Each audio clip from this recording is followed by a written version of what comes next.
Let me begin by thanking the Open 3D Foundation and the Linux Foundation, specifically Royal, for not only being gracious and letting me come and speak to you, but also telling me all the questions I should be answering during this presentation. So a little bit about myself. My name is Gregory Dussaq. I'm a strategist in investment and corporate banking at the Bank of Montreal. Prior to this role, which I've had for the last 6 years, I was a sales trader, and a market maker for 18 years. I started right out of high school in the mid-90s with a firm called Paine Webber, and went from Paine Webber to UBS. From UBS, I became a prop trader on the NYMEX, trading physical futures and digital mini futures on the indexes. And I think the most, or a distinction I would like to make is, I hope that makes it very clear that I am not a technologist. I am, for lack of a better term, a client of yours, or at the very least looking to be a client of yours in many cases. It's important to clear up a few things about Fintech, because I think there's a lot of misconceptions around Fintech. Fintech is a whole host of things. It's a giant universe of products and services and clients and markets and locations and objects.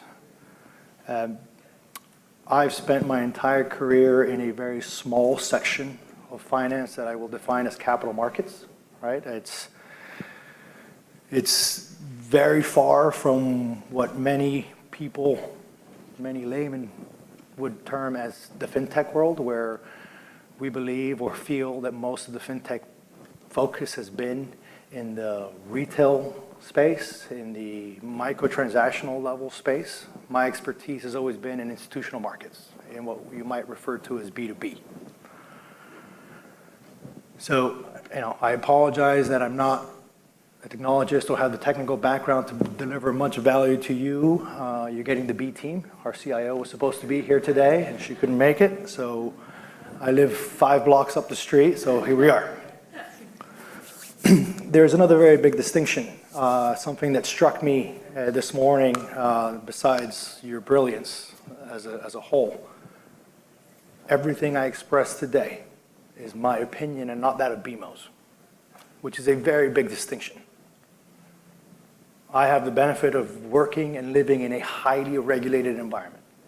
I don't have the freedom of saying and speaking at will without actually disclosing that these are my opinions and not that of the firm. Everything I do requires a license that requires me to take continuing ed every year, a license that requires me to attest that I haven't skirted the rail lines of what my profession allows, and a license that requires me to go somewhere and test and retest every 3 years. And I work in an industry where if I don't pass that test every 3 years, it is up to them to decide whether they can continue to do this or not for a living. Very, very different reality. So let's get into it. Why am I here? And why do I need a Metaverse strategy? I think I'd like to start with a story which might seem foreign to some of you, but is something very, let's call it foundational to who I am today and why I am here specifically.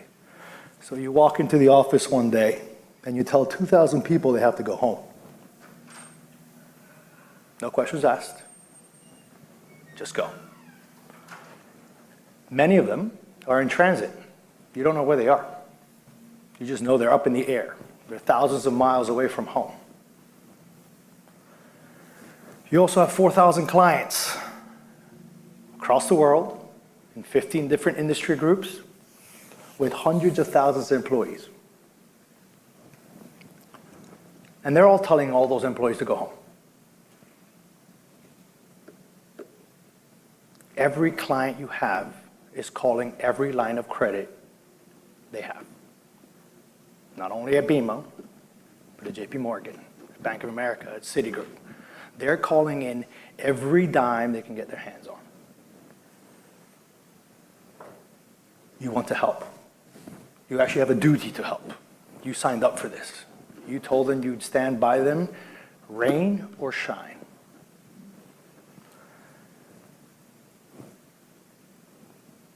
You have a $100 billion balance sheet. And that's not the actual number, but let's just throw a number out there because the number is that big. You have $100 billion. And you don't know what it's worth anymore. You also don't know how much balance sheet you have left. And the phone keeps ringing.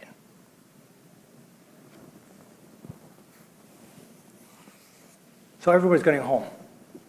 Now, a couple of things that I, for one, had never considered. Do you have a computer?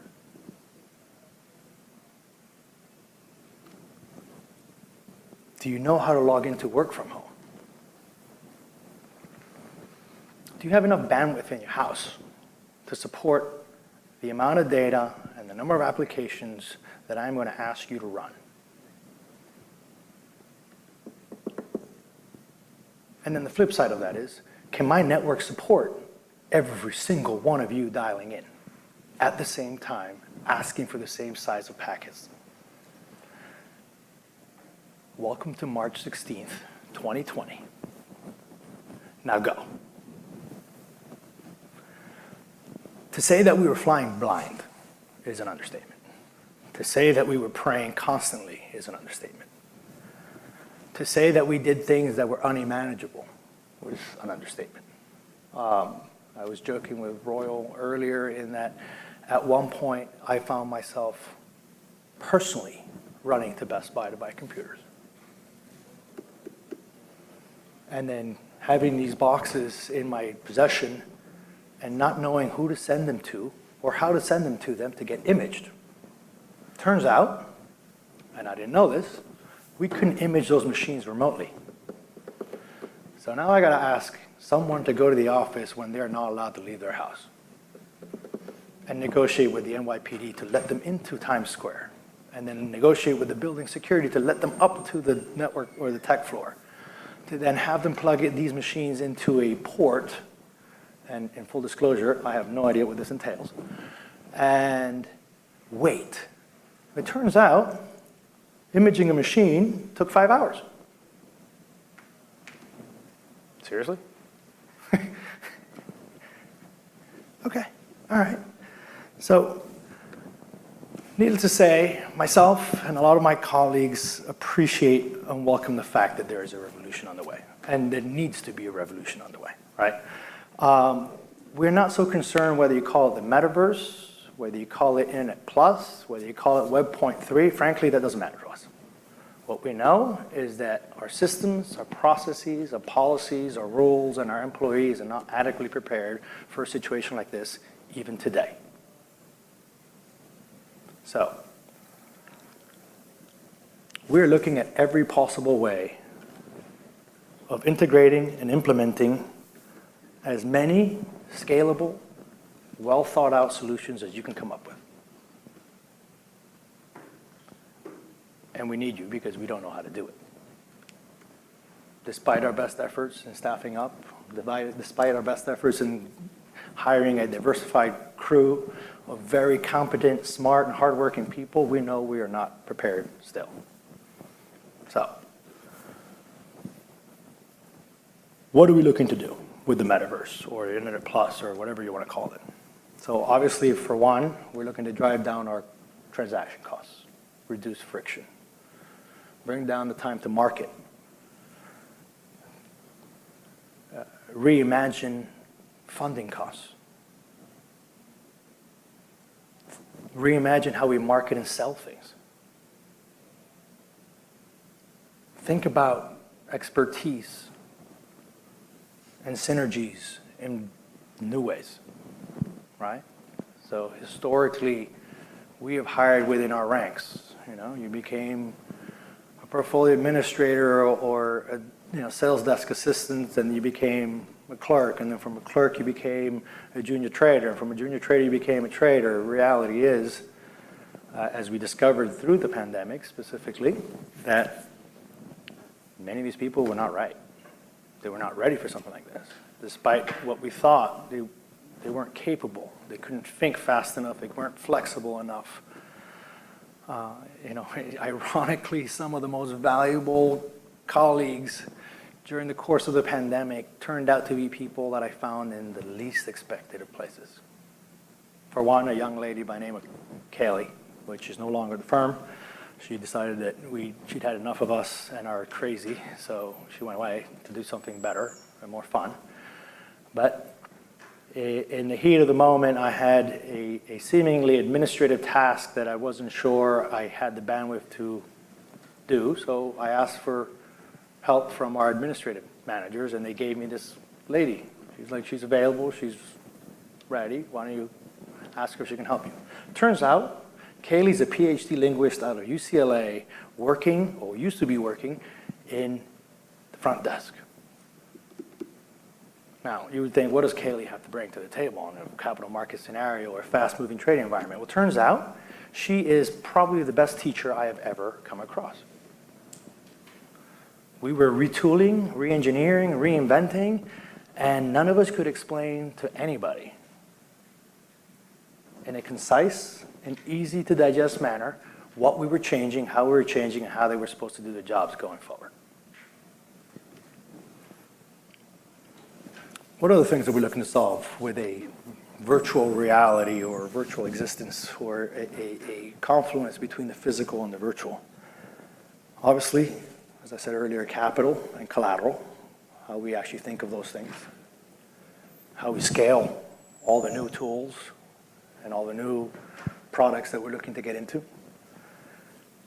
how we port those over into different environments, right? Whether you're working at a desk with infinite processing capacity or whether you're working from your phone in an airport, for us, it doesn't matter. We need to be able to do it. And we obviously keep bumping up against the limitations of what that reality is. Another area of phenomenal opportunity is price discovery. I think Melanie mentioned it in her presentation earlier. What if one deal is actually not just one deal? What if there's multiple deals in the same deal? Something that at the institutional level, we have tried, but I can't say we're very good at, right? So, an average transaction for us will be inbound call from a client, whether the client is a financial sponsor or a large corporate saying, I'm thinking of doing X. And X requires several $billion worth of liquidity immediately, someone to actually structure it, price it, market it, and sell it. Okay, so historically we would all get around a room and it would be anywhere between 5 and 10 people working on this one transaction. But we would actually think of that transaction in a very binary way. Client wants to do A, and we're going to deliver A. But what if we could actually tokenize everything throughout a transaction? What if it's a real estate transaction because the client's looking to unload a factory somewhere to expand another one in a different location because the markets have shifted? What if that's no longer one deal? What if we can actually abstract all the risk away? Traditionally, we would have leveraged products that we know, asset-backed markets, collateral, treasury, and we would syndicate it to other institutions. If we could standardize that quickly, if we could tokenize it quickly, and even possibly even fraction it, so that we can now open it up to average people who are educated, who have resources, and have an appetite for investment vehicles that they didn't normally have access to. We're talking about blowing the doors of Wall Street, right? Now the line between Wall Street and Main Street disappears, right? And there's a lot of misconceptions between Wall Street and Main Street, right? Everybody thinks of, rightfully so in some cases, we're the big bad bankers with crappy attitudes and larger-than-life egos. And for some, that is true. But the reality is that, yes, we are bankers and we are traders, but we are consumers. And I appreciate that a lot of the products that I myself have helped structure and sell, I am not allowed to buy. I don't qualify I'm not rich enough. I don't qualify as a QIB. Things that the regulators have established over years and years, right? Because back in the day, we did untold injustices to many people, hence why we have a regulatory environment like the one we have. So, to sum it up, why am I here? One is to learn, to connect with you all, make sure that my daughter has someone to call in 6 years for internships, because she's going to hit every single one of you up. But more importantly, I'd like to start talking about options.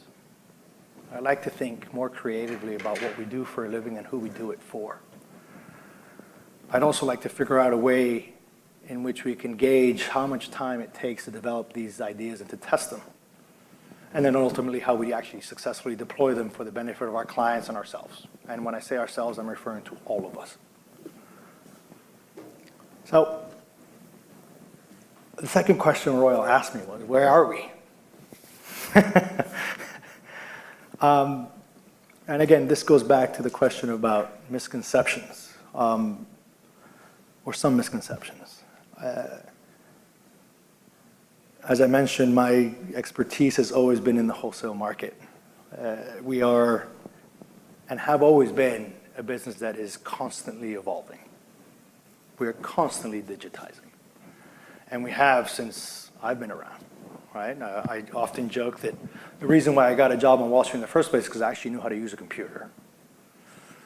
And that mattered at that time because most of the people I was working with were still flipping through pages trying to get a quote. The pink sheets, the blue books, things that some people have never even heard of was common practice. I would also challenge anyone to list another industry that disintermediates itself as often as a capital market space does. In my 24-year career on Wall Street, I've been disintermediated 4 times. Twice of them, I did it to myself. So, it's a challenging business. It's a fast-moving business. It can be an intimidating business because of the sheer size of the numbers in which we delve and deal with. But unlike other businesses, we also have an extreme fiduciary responsibility as capital and risk mitigators and utilities, right? Because quite frankly, I've always thought of ourselves as a utility. You ask me to solve a problem for you, a capital problem, and I figure out how to structure it and how to de-risk it. Like me, there's several thousand of us on Wall Street. There's even more so on Main Street that are doing a similar thing, but without the actual Wall Street moniker associated with them. But as a utility, for the benefit of clients, it is our job to protect our clients. It is our job to protect the markets. It is our job to protect our shareholders, our employees, and the reputation of the very institutions that thousands of people before us spent years building.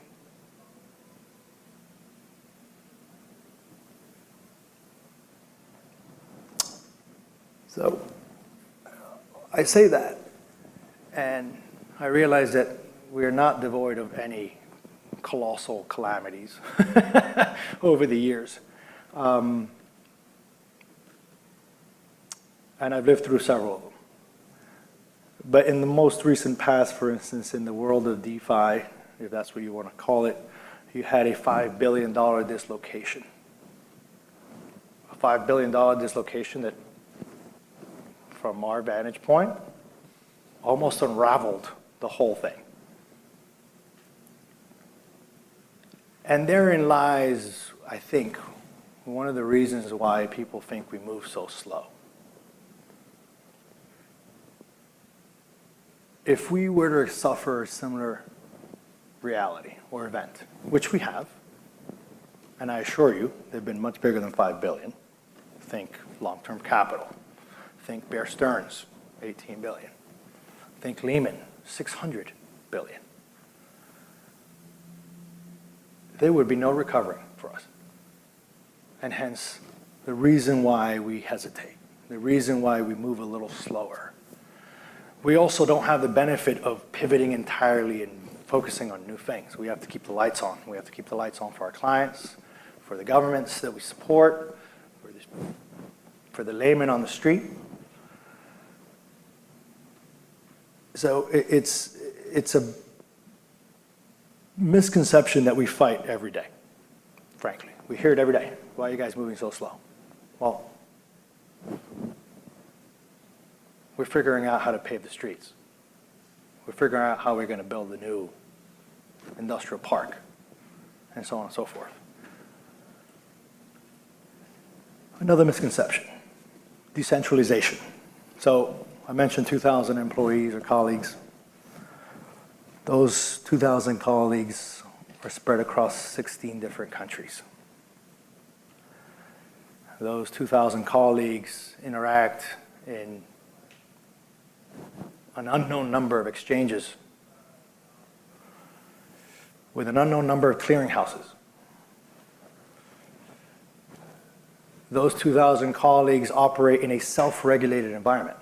FINRA is regulated by us. SIPC is regulated and funded by us. We are decentralized. Maybe not to the degree that you would like or you would envision, but we most definitely are. So, what sort of opportunities are we looking to discuss? Accessibility, as I mentioned, and interoperability. Appreciate that there is an enormous amount of complexity in the systems and how they're built and how they support each other and how they interact with each other, but for us as users, we don't care. For us, we think of it as turning on your TV and deciding where you want to watch Netflix, Hulu, YouTube TV. They should all work, right? We don't have the capabilities, the expertise, or the knowledge to understand the difference. We have a job to do. We know what's expected of us, and we expect it to all work when we need it to, which, again, hard ask.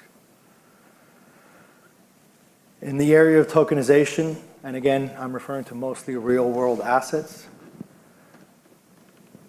we need to consider interchangeability and the ability to swap assets for others, like for like, and maybe not so much like for like. So for me, I think back to my past, and there was one seminal moment where I finally grasped what that actually meant. I was a floor broker on the New York Mercantile Exchange. We were trading S&P large contracts. And a few years prior, we had introduced the concept of mini contracts that traded only digitally. And for many years, it was a symbiotic relationship. Side by side, it was guys on the floor trading the large contracts, guys upstairs trading the little contracts. And then one day I should say, someone made a decision. These two should be able to swap out. And they decided that it was going to be 5 for 1.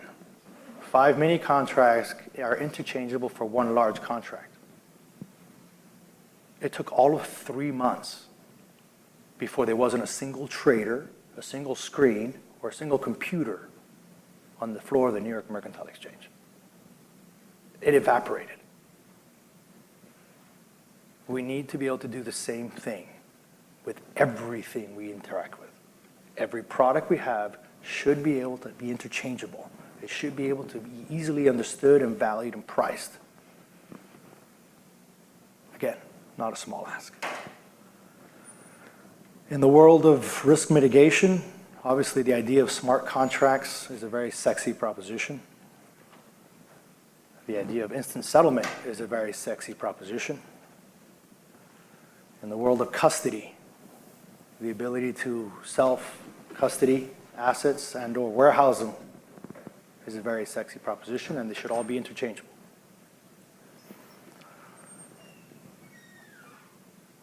In the area of stress testing, which is a very interesting one, And I know that several speakers today talked about digital twins. Today, when I sit in meetings around stress testing, we are talking about unidimensional stress tests. At no moment have I ever sat in a stress testing meeting, despite having gone through the great financial crisis, where I had the teams valuing those positions against me in the room or counterparts. And the reality is that we know that there's a limitation there. And a digital twin should allow us to actually scenario or role play those situations, not only amongst ourselves, but against our peers. Because quite frankly, we could value them at whatever you want, but if your biggest counterparty is valuing them differently, your stress test is off.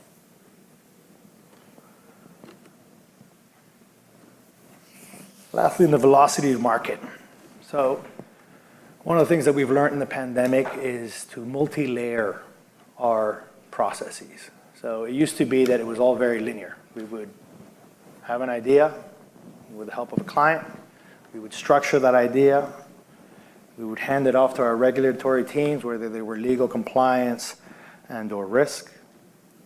We would then hand it off to the syndication teams, which would price it. Lastly, we'd go to our settlement teams, which handled all operational risk. And the last step was rebalancing our balance sheet. It's like, what did that do to us? What do we have left? What do we need to work on? Since the pandemic, we have learned that we are better off fielding more players at the same time. Don't do it in a linear fashion.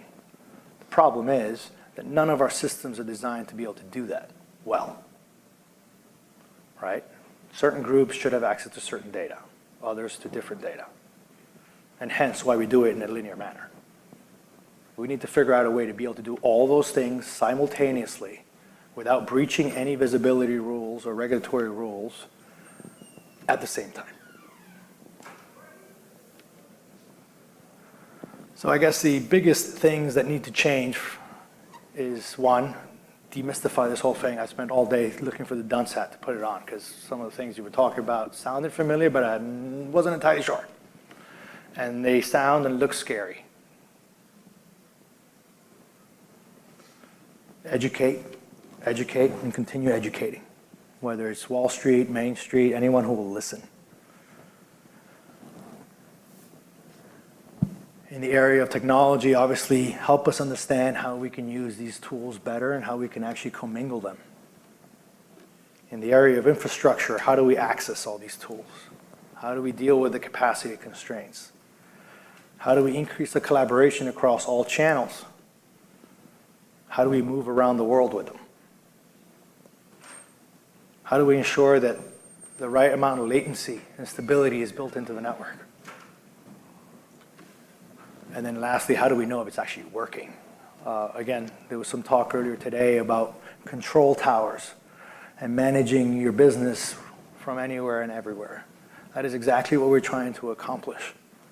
But despite our best efforts, for instance, today I can't tell you how many bankers I have on the network or what device they're using or if they're actually getting all the data that they're requesting. And if they are, how long is it taking? Things that you think we had solved. Things that you think the millions of dollars that we spent in technology and infrastructure would have fixed. And I still don't have a clue who's working from where and with what. And in the world of regulation and tax, obviously, super hairy topic, one that we continue to grapple with. What are the consequences of not working out of the New York office or the Chicago office? What happens when people decide to relocate to India or Pakistan or go work out of the house in Bermuda? And we don't know it. We don't know. But we know that's not going to be a good enough answer when the call comes. So again, a whole myriad of things that we need to solve for, and we need your help doing it. So I would ask you all, what else are we not thinking about? Thank you.